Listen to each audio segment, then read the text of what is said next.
উচ্চ মূল্যস্ফীতি, রিজার্ভ সংকট, ডলারের উচ্চ মূল্য, রাজস্ব আদায়ে রেকর্ড পরিমাণ ঘাটতি আর চলমান নানা আন্দোলন সংগ্রামের মধ্যে এক সংকটময় অবস্থা পার করছে দেশ।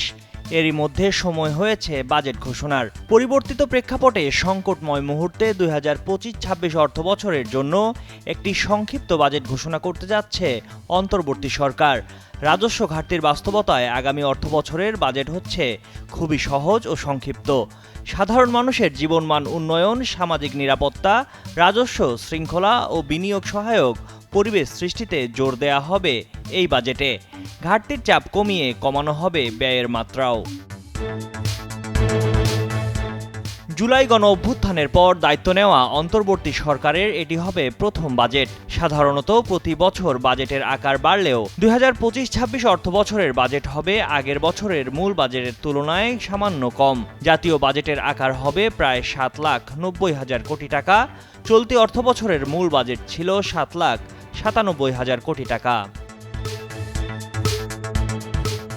সংসদ না থাকায় এবার সংসদে বাজেট প্রস্তাব উপস্থাপন করা হচ্ছে না। প্রতি বছরের জুন মাসের কোনো বৃহস্পতিবারকে বাজেট ঘোষণার জন্য বেছে নেওয়া হতো, এবার এখানেও হচ্ছে ব্যতিক্রম। টেলিভিশনের পর্দায় অর্থ উপদেষ্টা বাজেট ঘোষণা করবেন 2 জুন সোমবার। 2007-08 সালে টেলিভিশনে ভাষণের মাধ্যমে দুটি বাজেট ঘোষণা করেছিলেন সাবেক তত্ত্বাবধায়ক সরকারের অর্থ উপদেষ্টা এবি মির্জা মোহাম্মদ আজিজুল ইসলাম। এই ঈদে জামা জুতো অ্যাক্সেসরিজের ডিসকাউন্ট। নির্বাচিত সরকারের ক্ষেত্রে জাতীয় সংসদে বাজেট প্রস্তাবনা উপস্থাপন করেন অর্থমন্ত্রী, কিন্তু এবার অর্থ উপদেষ্টা সালেউদ্দিন আহমেদ বাজেট উপস্থাপন করবেন। রাষ্ট্রপতির অধ্যাদেশের মাধ্যমে এ বাজেট ঘোষণা করা হবে। বাজেট ঘোষণার পরদিন অন্য উপদেষ্টাদের সঙ্গে নিয়ে বাজেটোত্তর সংবাদ সম্মেলন করবেন অর্থ উপদেষ্টা। পরে উপদেষ্টা পরিষদের বৈঠকে বাজেট পাশ হবে বলে জানা গেছে। অর্থ উপদেষ্টা সালেউদ্দিন আহমেদ বলেছেন, মূল্যস্ফীতি নিয়ন্ত্রণকে সামনে রেখে বাজেট প্রণীত হচ্ছে। জীবনযাত্রা যেন সহজ হয়, বাজেটে সে প্রয়াসই নেওয়া হচ্ছে। তিনি জানান, প্রকল্প এডিবি বাস্তবায়ন করা হবে বাস্তবতার ভিত্তিতে। বড় বড় মেগা প্রজেক্ট নিয়ে ধার করে, ডেফিসিট বা ঘাটতি দিয়ে এগুলো করা হবে না। ব্যাংক থেকে ধার করে কিংবা টাকা ছাপিয়েও বাজেট বাস্তবায়ন করা হবে না।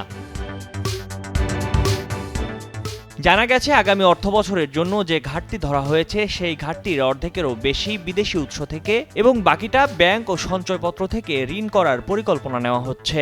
একই সঙ্গে এবার প্রবৃদ্ধিকে খুব বেশি গুরুত্ব না দিয়ে বরং মূল্যস্ফীতির চাপের লাগাম কিভাবে টেনে ধরা যায় সেই পরিকল্পনাই থাকবে এবারের বাজেটে। সিপিডির নির্বাহী পরিচালক ফাহমিদা খাতুন বলেন, 2025-26 অর্থবছরের বাজেট এমন একটি সময়ে প্রণয়ন করা হচ্ছে যখন বাংলাদেশ অর্থনৈতিক চ্যালেঞ্জের মুখোমুখি। মুদ্রানীতির স্থিতিশীলতা আনা হবে নীতি নির্ধারকদের অন্যতম কাজ। এটি অর্জনের জন্য মূল্যস্ফীতি নিয়ন্ত্রণ, বিনিময় হার স্থিতিশীল করা এবং আর্থিক শৃঙ্খলা নিশ্চিত করা এখন জরুরি বলেও মনে করেন তিনি।